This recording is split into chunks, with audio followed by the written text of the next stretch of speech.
Hello everyone, आज हम जो डिस्कस करेंगे वो है यूनिवर्सल लॉ ऑफ ग्रेविटेशन। इसका नाम यूनिवर्सल लॉ ऑफ ग्रेविटेशन क्यों है, आज इसके बारे में बात करेंगे और ये लॉ क्या हमें बताता है इसके बारे में भी हम बात करेंगे। देखिए, सबसे पहले जो न्यूटन्स थे, न्यूटन ने सबसे पहले इसके लिए एक थ्योरी, जो एक स्टोरी स्टोरी प्रचलित है कि वो एक एप्पल के पेड़ के नीचे बैठे हुए थे और एक एप्पल ऊपर से गिर, ठीक है। क्या ये एप्पल तभी गिरा? पहली बार नहीं, ये एप्पल उससे पहले भी बहुत बार गिर चुका है और उसके बाद भी गिरा, बट उसने जो न्यूटन था उसने इसको ऑब्जर्व किया।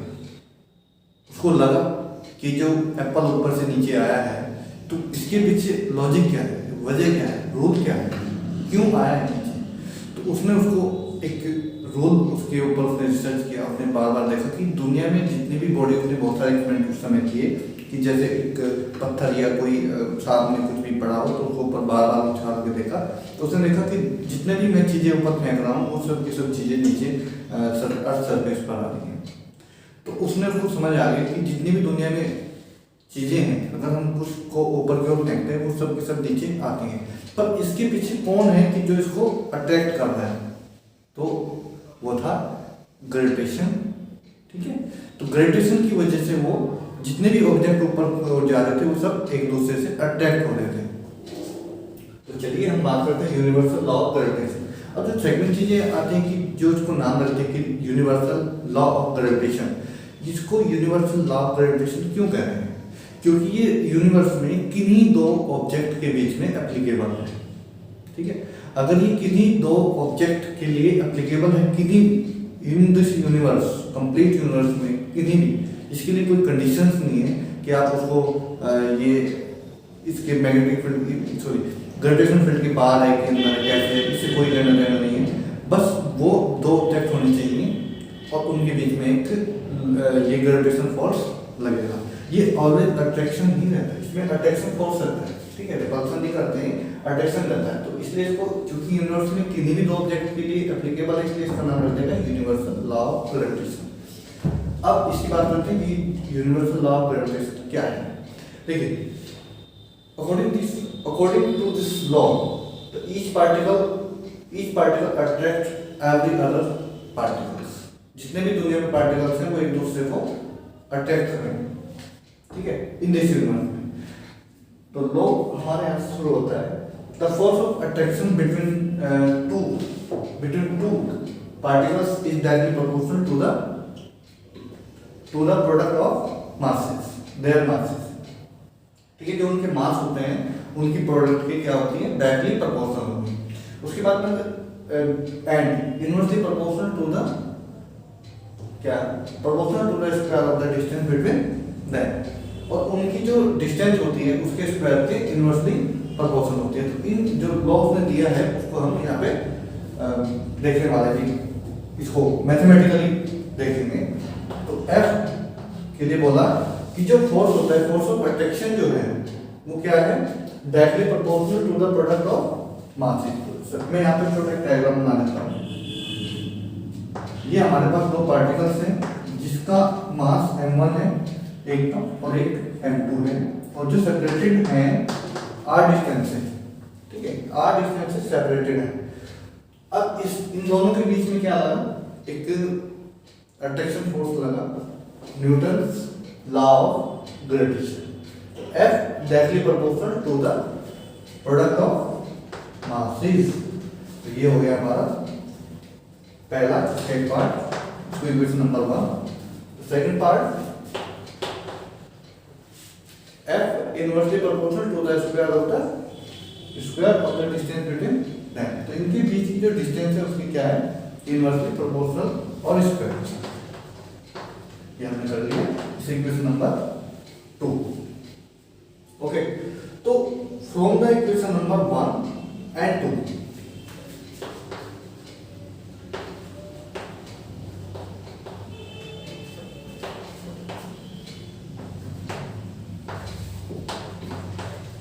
देखिए यहाँ पे हम दोनों को कंबाइन करेंगे, ठीक है। हम दोनों जो इक्वेशंस हैं इनको कंबाइन करेंगे।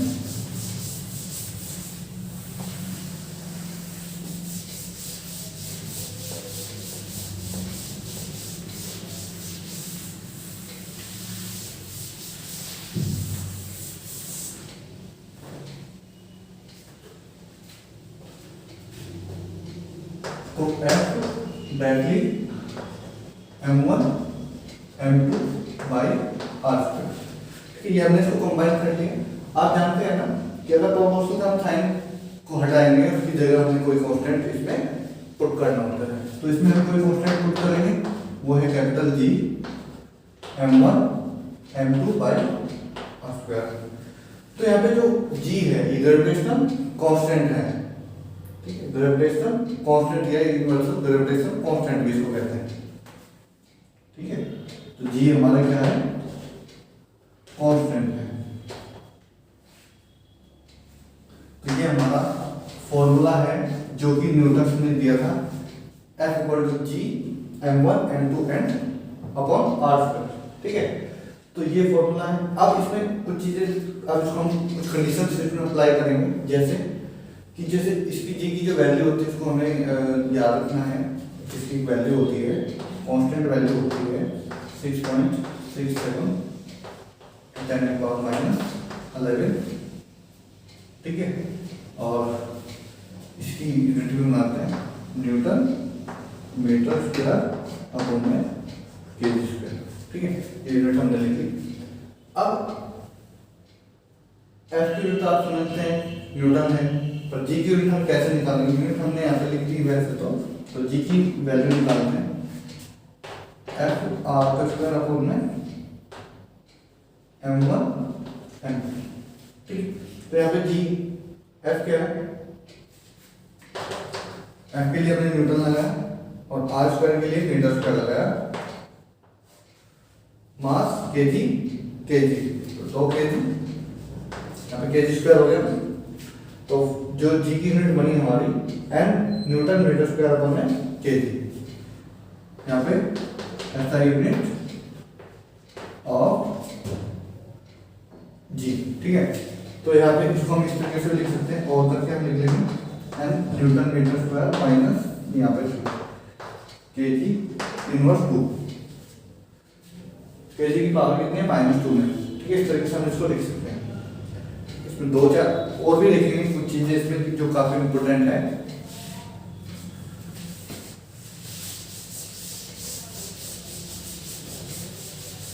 अब ये जो फॉर्मूला आया है इसको हमें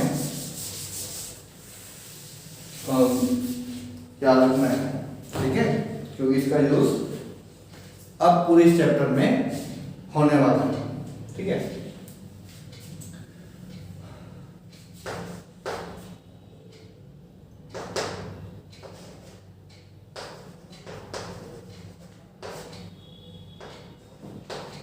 ओके, तो if m1 equal to m2 और इक्वल टू 1 kg, अगर हमारा जो मास, जो दो पार्टिकल्स हैं, दो ऑब्जेक्ट हैं, उनका जो मास है वो कितना हो जाए, 1 kg हो जाए। ठीक है, दोनों के जो मास हैं वो 1 kg हो जाए, और जो उनके बीच की जो डिस्टेंस है, ठीक है, r जिसको हम कह रहे हैं, वो 1 मीटर हो जाए। ठीक, तब क्या होगा, अगर ये वैल्यू में इसमें इक्वेशन कोई मान ले, तो ये 1 मान लिया, तो इसमें इक्वेशन नंबर 1 में मैं वैल्यू को पुट करता हूँ, तो मुझे क्या मिलेगा, तो F बराबर G1 × 1/1 का square equal to G, means हमें यहाँ मिला F बराबर G। तो यहाँ पे F जो ग्रेविटेशनल फोर्स है वो न्यूमेरिकली वैल्यू जो ग्रेविटेशनल कांस्टेंट है उसके इक्वल हो जाएगी। तो उसके लिए कंडीशन है कि अगर ये कंडीशन होती हैं तो जो F है हमारा, जो अट्रैक्शन फोर्स है, वो किसके इक्वल हो जाएगा, G के इक्वल हो जाएगा। और G की वैल्यू कितनी है, 6.67 × 10⁻11। तो ये वैल्यू के इक्वल हो जाएगा। तो इसके लिए हम एक छोटी सी डेफिनेशन देते हैं यहाँ पे, तो आप देखेंगे नीचे लिखी हुई है अभी। ठीक है, तो इसको आप यहाँ पे नोट कर लेंगे। तो मैं बता देता हूँ इसमें क्या होगा, if m1 and m2 equal to 1 kg and distance या separated by 1 meter, then the force of attraction is equal to the numerical value of the gravitational constant। तो ग्रेविटेशनल कांस्टेंट की जो वैल्यू है उसके न्यूमेरिकल वैल्यू के जो force of protection है वो इक्वल हो जाएगा। ये बात याद रखनी, ठीक है। अब इसके बाद एक होगी कि जो एप्लीकेबल है, कहाँ एप्लीकेबल है और क्यों एप्लीकेबल है। ठीक, एक तो ये आप समझ रहे हो कि जो ग्रेविटेशनल है, ग्रेविटेशनल फोर्स ग्रह, प्लैनेट, ठीक है, सैटेलाइट, इन पे सब पे अप्लाई एप्लीकेबल है, छोटे से लेकर बड़े तक अप्लाई एप्लीकेबल है। तो आप देख रहे हैं कि यहाँ से जो प्लैनेट की जो डिस्टेंस है अर्थ से वो कितनी है, कम है,